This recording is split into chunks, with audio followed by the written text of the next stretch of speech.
Well, it's personal between me and you, and I'm going to do you some serious harm, you big stiff idiot. All right, Brendan Taylor here at True School Sports. I'm with Ronnie Austion, Detroit's very own. How you doing? Hey, nice to meet you. I mean, you knew me from Facebook, but I didn't know you by Facebook. I knew you by name. Yeah. So it's good to put a face to the name now. It is. It's good to finally. When I seen you, I was like, hold on. It's like, is that? I'm like, That's all the crazy shit about boxing on Facebook. Man, you making some wild takes, but I fuck with it though. You know, everybody got their opinion. No, absolutely. But Ronnie, I had a chance to watch you get some working with Alberto Palmetto, who's preparing for the Rashidi Ellis fight. Yes. You know, you kind of gave me a nice little rundown of your boxing journey and life. So for those that don't know who Ronnie is, you know, talk to him, man. Like, you came from Detroit. Like, Yes. what was that like being in Detroit coming up? Being in Detroit was awesome, man.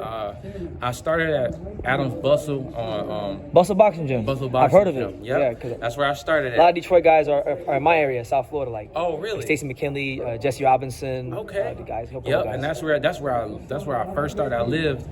I literally lived not even a block away from it, so I could walk through the football field to the gym. So I'm raised on Finkel, Wyoming, so I was really close to the gym. Started there. I picked up on everything really quick. So my dad didn't like that. He said there's no way you're that good that fast. Yeah. So he went to my cousin, which his name is Steve. And he told Steve, like, yo, is my son good? Because you train with Sugar Hill, which is Javen Hill, who trains Tyson Fury now. Yeah. And I remember he came to the gym and watched me hit the bag at Bustle, and he looked, and I remember shaking his head like, nah, dude's trash. And I was mad as hell because I was the guy over there. But he was like, you need to take him to Sugar Hill. And then they took me to Sugar Hill, and then after that, I mean, that's when I really got into my bag, and that's when I really, developed my talent, and that's when I really, got to really experience everything. I got to box LaTanya King. I was getting beat up by girls when I first got there, but then I leveled up. You got Joseph Bonus, Jacob Bonus, you got Dominique Thornton. I was in there with Jayleon Love, Leandre White, so many people, Vernon Paris, so many people I can name, K9. At an early age, I was boxing pros, so, boxing is a big thing at Kronk. Like, if you ask any Kronk gym member, we used to box every day, which is a good thing and a bad thing in a sense. Because you can leave the best part of yourself in the gym when it comes to fight. There you go. Yeah. And sometimes, it might, when it comes down to it, you have no nerves. When it comes to boxing, you can have fun in there in the long run. Like right now, like at the point I'm at now, I don't really stress too much with boxing. I kind of treat it like a pickup game, when we had Pat, you got LeBron at the, where he be hooping at? Like at Lifetime. Yeah. That's what it feel like to me. It's like have fun and, do your craft. This is your art. I feel like boxing is like the closest thing to being an artist in the sport. And it's just you, and you can make the outcome whatever you want to make. Paint the picture you want. Whatever you want. You don't got nobody worried about relying if he gonna catch the ball or is he gonna shoot it on time or he gonna brick it. It's all on you. Yeah, I know. When I was just talking to you now for how long we were talking, you almost sound like I know you're 28, but you almost sound like a young vet, an OG. Yeah. It's crazy because you turn into that so fast. I remember this old head was like, man, boxing's a dirty game. And I was like, not for you, nigga. Like, it's for you. but really think about it like, man, boxing's crazy. It's more... It can be dirty for anybody. It could be dirty for anybody. Once you really sit in it and you really peep and you really see, like, how political it is, even with the Olympics, it's not even in the Olympics anymore for, for how, jaded it is and how jaded it gets, but it's it's a beautiful thing. And being boxing for 15 years, you kind of just turn into a young OG, I guess. You know what I mean? Naturally. Yeah, and the knowledge.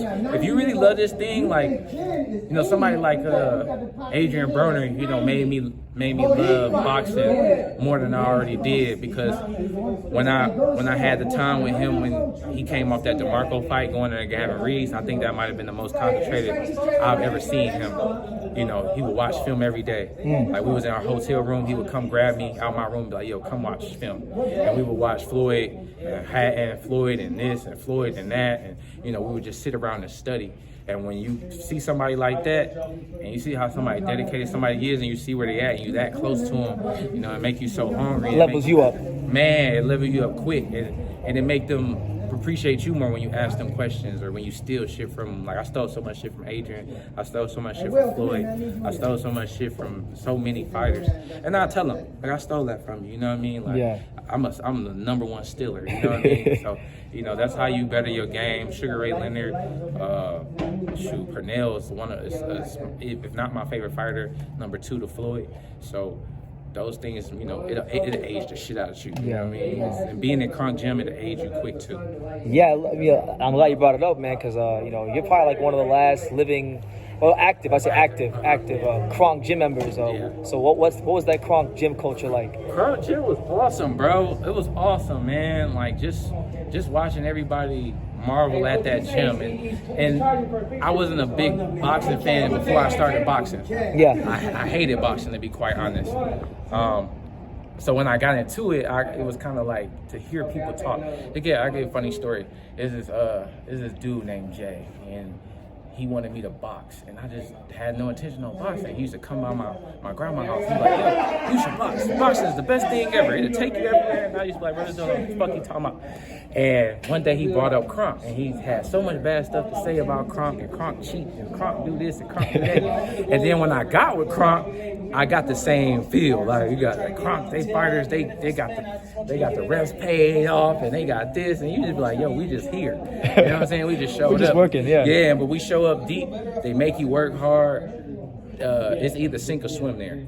It's flat. Because I know they had the famous doors, pain. They used to say pain and all that stuff. It's either sink or swim there. You know, boxing with people like Eric DeLeon, fucking monster, dude. And, you know, like I said, Dominique Doe and Jacob Bonus and all of them, and Joseph Bonus. And, you know, you just really get that work. In Michigan in general, we had a lot of gyms and a lot of competition downtown. Great fighters and great trainers. What? Downtown boxing, you had Coleman A. Young, you had Butzel, you had Azteca, you had, shoot, man, I can name so many gyms, bro. It was just so many gyms, so we'd fight every week. I ended my amateur career with like 115 fights. Okay. Which, if I could go back, I would take about 30 fights off.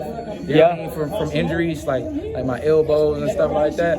I would take that off. I would take a lot of those fights off, you know.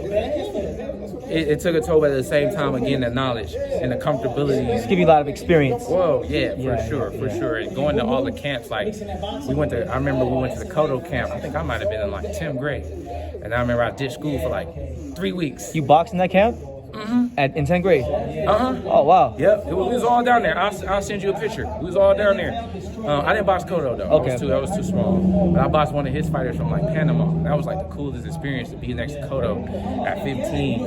And in the 10th grade, I ain't at school, and I'm, like, sending pictures to all my friends, like, that's y'all wild. at school. That's wild, because when I was in 10th grade, I was worried about playing NBA 2K. I wasn't worried about that.